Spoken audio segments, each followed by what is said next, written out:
The plain stretches flat in every direction.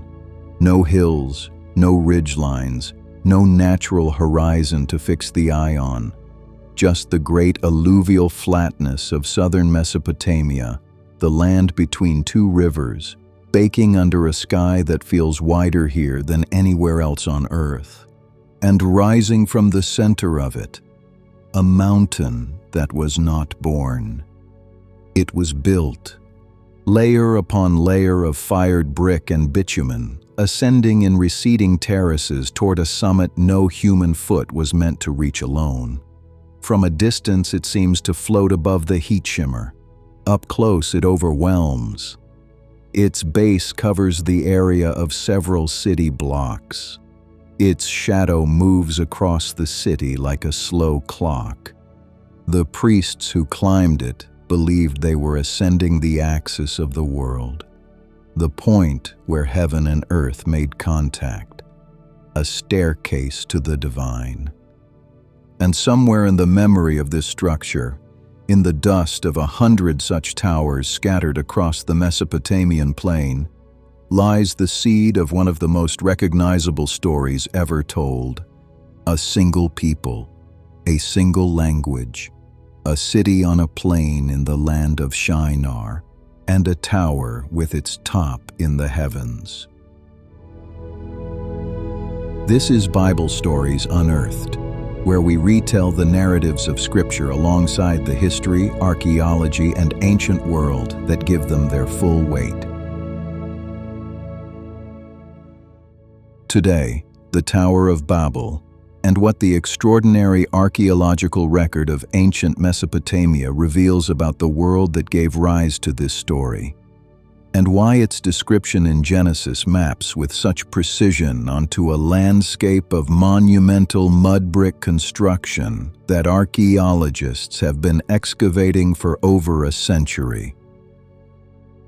The land the Bible calls Shinar is ancient Mesopotamia, the broad, flat territory between the Tigris and Euphrates rivers in what is now southern Iraq. By the 3rd millennium BC, this was one of the most densely urbanized regions on Earth.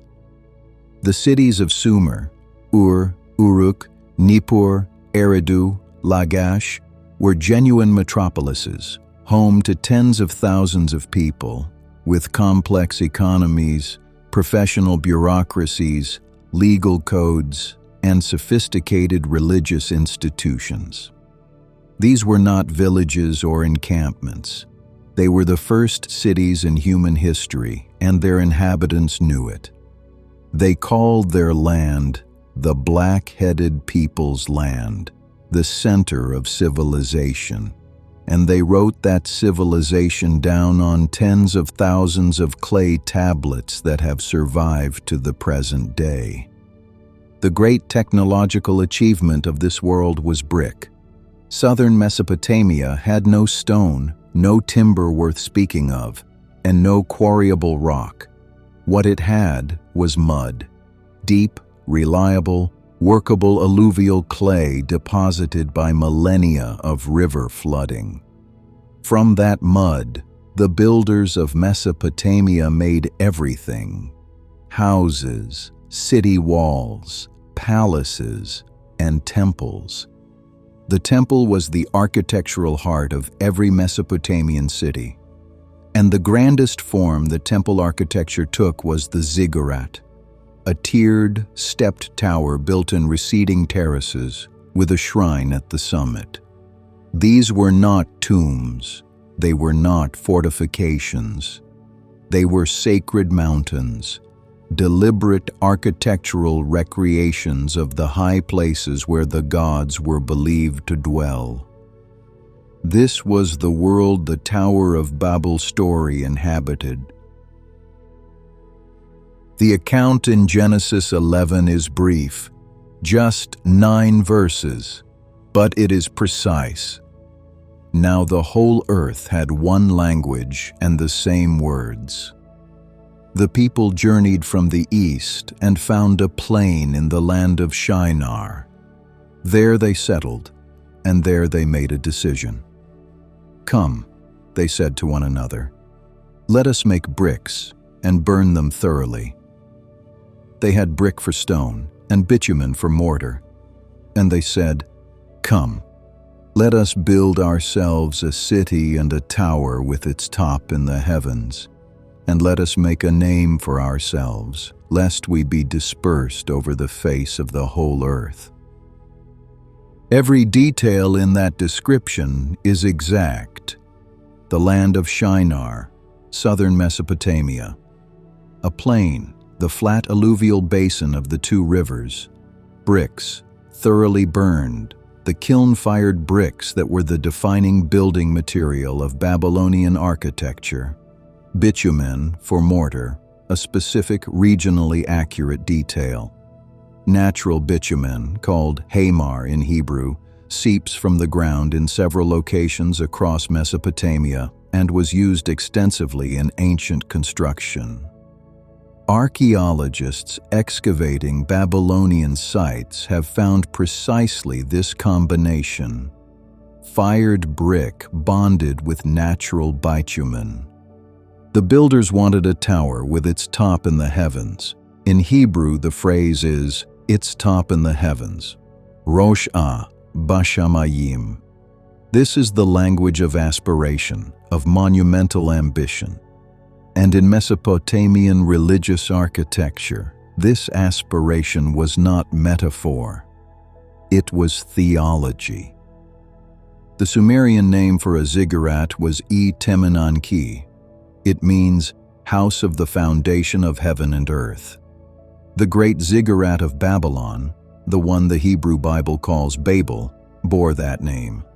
Its foundation name in cuneiform texts translates roughly as temple whose top is heaven. The description in Genesis is not poetic license. It is a precise rendering of exactly what these structures were named and what they were built to be. The Lord came down to see the city and the tower. That descent, the divine coming down to look, has struck readers and scholars for centuries. The text itself carries a sharp literary tension. The tower built to reach heaven required God to descend even to see it. Whether the writer intended that as irony, as theological statement, or simply as narrative, the image carries its weight without explanation. And God spoke. "Behold, they are one people, and they have all one language, and this is only the beginning of what they will do. And nothing that they propose to do will now be impossible for them. Come, let us go down and there confuse their language, so that they may not understand one another's speech." So the Lord dispersed them from there over the face of all the earth, and they left off building the city. Therefore its name was called Babel, because there the Lord confused the language of all the earth. The Hebrew wordplay is unmistakable. Babel, related to the verb balal, to confuse or mix. The Babylonians themselves called their city Bab-ili, Gate of God, in Akkadian, though linguists note that this was itself a theological backformation. The actual name of the city is far older, drawn from a pre-Semitic language whose original meaning has been lost. The Babylonians retrofitted it into Akkadian to grant it divine prestige. The two traditions, one reading the name as confusion, one reading it as divine gateway, point in opposite directions. And the tension between them may tell us something about how Israelite tradition understood its long, complicated relationship with Babylonian civilization. The city of Babylon and its great ziggurat loomed over the entire Near East for centuries. Under the Neo-Babylonian king Nebuchadnezzar II, the same king who destroyed Solomon's temple in 586 BC and carried the people of Judah into exile, the ziggurat of Babylon was restored and expanded to a scale that beggared description. Babylonian texts claim it rose in 7 tiers to a height of approximately 90 meters. Modern structural engineers have questioned whether a solid mud brick tower of that height was physically achievable. A structure of that mass would risk crushing its own lower courses. And many scholars now believe the 90-meter figure reflects a symbolic, cosmologically perfect dimension rather than a literal construction target. What is not in doubt is that the tower was vast, and that its presence defined the Babylonian skyline for generations. The exiled Israelites knew this tower. They lived in its shadow, and they carried the memory of it and the story of it with them. The archaeological record of Mesopotamian ziggurats is extensive, and its relationship to the Genesis narrative has been a subject of serious scholarly study for over a century.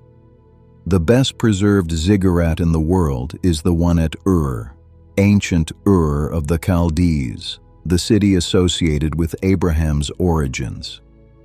Excavated by Sir Leonard Woolley in the 1920s and early 1930s, Ur's ziggurat was built under the Third Dynasty of Ur, approximately 2100 BC, and partially reconstructed in its lower stages by the Babylonian king Nabonidus in the 6th century BC. It still stands. Its lower two tiers survived to several meters in height, and its construction, fired brick bonded with bitumen exactly as described in Genesis, remains visible to any visitor. The great ziggurat of Babylon, called Etemenanki, is a different story. Its remains are far less well preserved, a deep excavated pit and scattered foundations, identified by the German archaeologist Robert Koldewey during excavations at Babylon between 1899 and 1917. Koldewey identified the massive square base, approximately 90 meters on each side, and recovered cuneiform tablets describing the structure's dimensions and its role in Babylonian religious life. Two separate artifacts shed further light. The Isagil tablet, a clay tablet now in the Louvre, provides precise mathematical dimensions for the Etemenanki complex, written in the style of a temple inventory. And a second artifact, the Tower of Babel stele, a black stone tablet now held in the Schoyen collection in Norway, bears a carved relief image of the ziggurat alongside a figure identified as Nebuchadnezzar II, published and analyzed in detail by the Assyriologist Andrew George in 2011. Taken together, these two objects offer the closest thing we have to a contemporary portrait of the Great Tower of Babylon, its measurements in clay, its image in stone. What scholars debate is not whether the story reflects a real architectural tradition. It clearly does, but what kind of story it is. John Walton, an Old Testament scholar at Wheaton College, has argued in careful detail that the key to understanding Babel lies in what ziggurats were actually built for. In ancient Mesopotamian theology, ziggurats were not built for humans to ascend to the gods. They were built as sacred mountains for the gods to descend into, resting points and dwelling places designed to draw the divine presence down into the city. Walton argues that the builders at Babel were doing exactly this, attempting to construct a system that would bring God down on their own terms, to domesticate the divine into a framework they could manage and manipulate. On this reading, the offense at Babel is not simply pride or ambition in a general sense. It is the attempt to control the sacred. Other scholars have emphasized different aspects of the narrative's function within Genesis's broader structure. The conversation continues. One detail has drawn sustained scholarly interest: the use of bitumen as mortar. This is regionally specific. The Levant, where Israelite traditions were shaped and recorded, used lime mortar, not bitumen. The accurate inclusion of this distinctly Mesopotamian detail suggests either direct familiarity with Babylonian construction practices, most plausibly through the exile, or the preservation of genuinely ancient source material. Scholars have argued both, and the question remains open. The Tower of Babel story has outlasted every empire that tried to build its way to permanence. Babylon itself is gone. The Etemenanki ziggurat, the structure that may have stood behind the story or deepened it, or confirmed it for the exiles who saw it, is a pit in the ground. The Neo-Babylonian Empire that built it collapsed within 2 generations of Nebuchadnezzar's death. The mud returned to the plain. What survived was the story, written down, copied, carried, and told across 100 generations to an audience that has never stopped growing. There is something in that reversal worth holding. The tower was built to make a name that would last. The story of its failure is what actually did.